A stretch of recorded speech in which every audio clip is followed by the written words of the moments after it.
नमस्कार, आप देख रहे हैं EMS टीवी और मैं हूं आपके साथ कंचन। आई नजर डालते हैं उत्तराखंड की कुछ खास खबरों पर।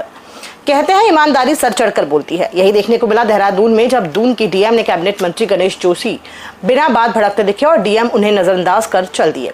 वाकया है आपदा के बाद क्षेत्र का दौरा करने का। आपदा प्रभावित इलाके में जब आमना सामना हुआ कैबिनेट मंत्री गणेश जोशी और दून के डीएम सबल बंसल का, मंत्री जी अपने समर्थकों के सामने रौब दिखाने के बिना बात डीएम को फोन न उठाने पर खरी खोटी सुनाना चाह रहे थे, लेकिन डीएम ठहरा हनक वाला, उनकी कोई बात को अनसुनी करके निकल गए। वायरल वीडियो में डीएम के फोन न उठाने पर मंत्री गणेश जोशी भड़कते हुए डीएम को फोन न उठाने पर भड़क उठे थे, लेकिन डीएम उनकी बातों को अनदेखी करके वहां से निकल गए।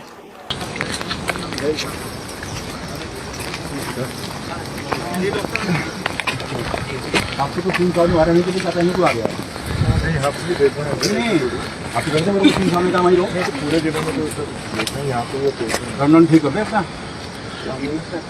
क्या रात को चीफ सेक्रेटरी ने फोन उठा लिया, विनय शंकर ने फोन उठा लिया, उनके एसडीएम ने फोन उठा लिया, अब तक हमने फोन किया। साहब जो है जब सुबह सीएम किया मैंने फोन किया तब जाके फोन उठ रहा है। ऋषिकेश में बैराज पुल के निकट कुनाऊ गांव के जंगल में एक युवती को युवक के साथ आपत्तिजनक स्थिति में पकड़ने का दावा बजरंग दल के कार्यकर्ताओं ने किया है। कार्यकर्ताओं ने युवक को पकड़कर पुलिस के हवाले भी कर दिया है। परिवार के सदस्य युवती को कोतवाली लेकर पहुंचे हुए हैं। पुलिस युवती से पूरे मामले की जानकारी हासिल कर रही है। तहरीर मिलने के बाद पुलिस मामले में अग्रिम कार्रवाई करेगी। बजरंग दल के कार्यकर्ताओं ने कोतवाली में प्रदर्शन कर लव जिहाद करने वालों के खिलाफ कड़ी कार्रवाई करने की मांग की है। बुधवार की दोपहर बजरंग दल के कार्यकर्ता एकत्रित होकर ऋषिकेश कोतवाली पहुंचे। कार्यकर्ता अपने साथ एक युवक को भी लाए और पुलिस के हवाले करते हुए बताया कि उन्होंने युवक को एक युवती के साथ जंगल में आपत्तिजनक स्थिति में पकड़ा है। मामला लव जिहाद का बताते हुए बजरंग दल के कार्यकर्ताओं ने युवक के खिलाफ कड़ी कानूनी कार्रवाई करने की मांग की है। निकली रास्ते में तो उधर से आ रहा था बाइक से, तो मुझे कहने लगे कि तुम आगे चलो, मैं अभी पीछे से आ रहा हूँ। और फिर आगे रास्ते में पुलिया क्रॉस करके एक रेस्टोरेंट है, वहाँ पे लेकर के गया। वहाँ पे खाना खाया हमने और नाश्ता, फिर मेरा फ़ोन चेक किया जहाँ पे मैं काम करती हूँ, उनसे बात की और फिर नाश्ता वगैरह ख़त्म करके हम निकल गए। फिर वहाँ से मैं अकेली उठ गई, इनका मुझे कोई मतलब नहीं है क्या है क्या नहीं। और फिर मैंने बोला कि आप मुझे कहाँ छोड़ोगे कि बैठो, कि तुम्हें कहाँ जाना है? मैंने कहा मुझे कहीं नहीं जाना है। फिर मुझे अपनी बाइक पे बिठाया और उधर झाड़ी वाली जो जगह है वहाँ पर मुझे लेकर के गए और इतने में फिर ये भाई लोग वहाँ पर आ गए। हमारी जो मेन पॉइंट थे यमुनोत्री और चारधाम की अनदेखी, क्योंकि आप देख ही रहे हैं कि यमुनोत्री में पिछले साल आपदा आई थी और उस पर आज तक भी कार्य नहीं हुआ है। यमुनोत्री से निर्दलीय विधायक संजय डोभाल ने चारधाम यात्रा को लेकर सरकार पर गंभीर आरोप लगाए थे। अब इन आरोपों पर मुख्यमंत्री पुष्कर सिंह धामी की प्रक्रिया सामने आई है। विधायक संजय डोभाल ने कहा था कि मानसून के दौरान चारधाम यात्रा पूरी तरह से चरमराई हुई है। कारोबारियों की रोजी रोटी पर संकट खड़ा हो गया है और इसके पीछे सरकार की सुनियोजित साजिश भी है। उन्होंने यमुनोत्री मास्टर प्लान और रोपवे कार्य की धीमी गति पर भी सवाल उठाए थे।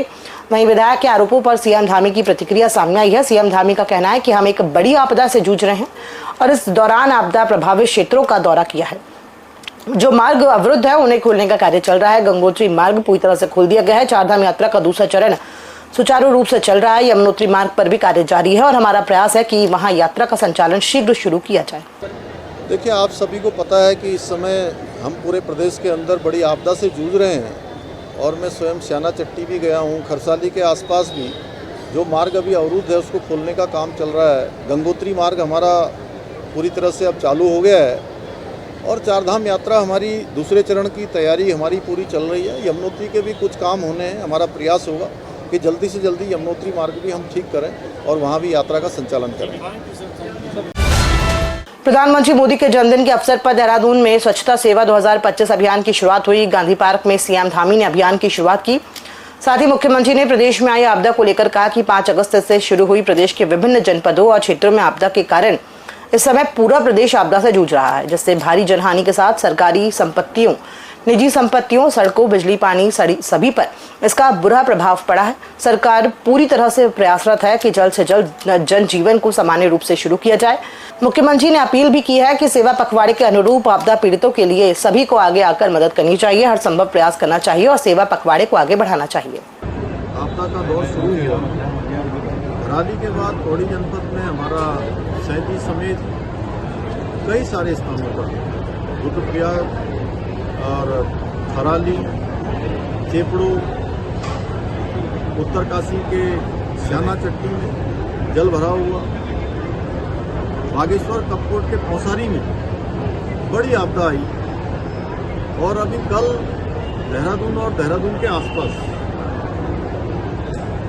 भारी बारिश के कारण से बादल फटने से बड़ी जनहानि भी हुई है और हमारी सरकारी संपत्तियां, निजी संपत्तियां, सड़क, बिजली, पेयजल, दूरसंचार सभी व्यवस्थाएं इसमें बहुत प्रभावित हुई।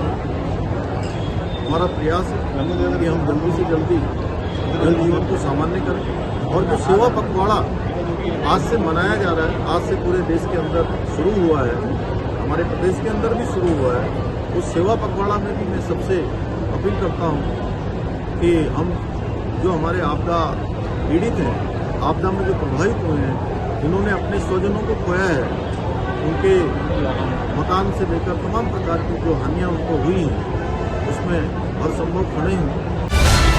देहरादून के गांधी पार्क में प्रधानमंत्री के जन्म दिवस को आज बीजेपी ने सेवा पखवाड़ा के रूप में मनाया। सेवा पखवाड़ा के रूप में उत्तराखंड के 13 जिलों में आज अलग अलग अभियान, कहीं पर स्वास्थ्य शिविर लगाए गए तो कहीं पर सफाई अभियान भी किया गया। कार्यक्रम में सूबे के मुख्यमंत्री पुष्कर सिंह धामी सहित तमाम भाजपा के वरिष्ठ नेता, मंत्री भी मौजूद रहे। मुख्यमंत्री ने कहा कि प्रधानमंत्री के जन्मदिन को आज सेवा पखवाड़े के रूप में पूरे भारत में मनाया जा रहा है और साथ ही प्रधानमंत्री देश के विकास में प्रधानमंत्री का बहुत बड़ा योगदान है।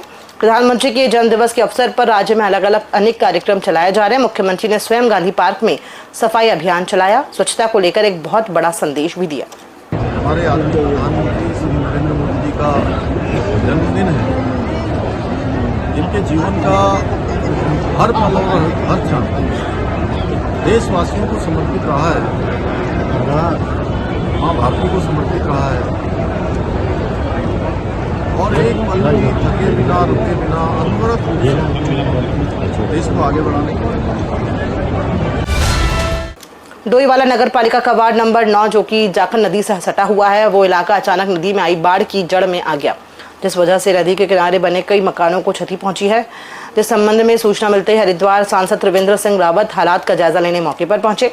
त्रिवेंद्र सिंह रावत ने बाढ़ से प्रभावित लोगों का हौसला अफजाई की और जाखन नदी में सुरक्षा दीवार बनवाने का आश्वासन दिया। उन्होंने बताया कि सुरक्षा दीवार के लिए 350 करोड़ रुपए की स्वीकृति भी हो चुकी है। बरसात का सीजन खत्म होने के तुरंत बाद इसका निर्माण कार्य शुरू कर दिया जाएगा। साथ ही डीएफओ नीरज शर्मा ने भी नदियों से लगे वन क्षेत्रों का निरीक्षण किया। उन्होंने पाया कि कई जगहों पर वन भूमि का कटाव हुआ है। भूमि का कटाव होने की वजह से पेड़ पौधों को भी बड़ी मात्रा में क्षति पहुंची है। निरीक्षण के दौरान डीएफओ नीरज शर्मा ने वन स्टाफ को सतर्क रहने के निर्देश दिए हैं। खबरों में फिलहाल इतना ही, दीजिए इजाजत, नमस्कार।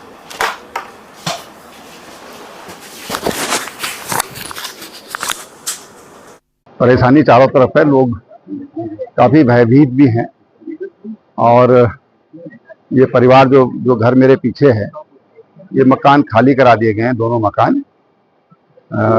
एक मकान पे तो काफ़ी मकान में तरेड़ आ गई है और परिवार काफ़ी परेशान है, लेकिन हमारे कार्यकर्ता उनके साथ में है। हमने कहा कि एक मकान को किराए का लेकर के इनको सुरक्षित स्थान पर रख दीजिए, पहले इनका जीवन सुरक्षित रहेगा तो आगे फिर और सब कुछ हो सकता है। तो ये जो इनको सुरक्षित रखने का जो काम है, और दूसरा यहाँ पर क्योंकि पानी का प्रवाह लगातार बना हुआ है, कोई मशीन भी पानी में नहीं उतारी जा सकती है, तो जो ही थोड़ा सा मौका मिलेगा, पानी अगर कम होता है तो मशीन उतार करके फिर इसको सुरक्षित करने का प्रयास किया जाएगा। देखिए, ये कल रात्रि से तो लगातार काफी अधिक मात्रा में वर्षा हुई है और पर्वतीय क्षेत्रों में भी हुई है, और जो नदियां हमारी मैदानी क्षेत्र में आई हैं, जाखन नदी है, सौंग नदी है, तो मैं खुद भ्रमण करके जो हमारे वन क्षेत्र हैं, क्योंकि इनसे लगे हुए काफी बड़ी संख्या में वन क्षेत्र है हमारे, तो मैं देख रहा हूँ कि कितनी क्षति हुई है, क्या हुई है। इसमें तो पाया है कि वास्तव में काफी जगह पर हमारी वन भूमि का जो है वो भी कटाव हुआ है।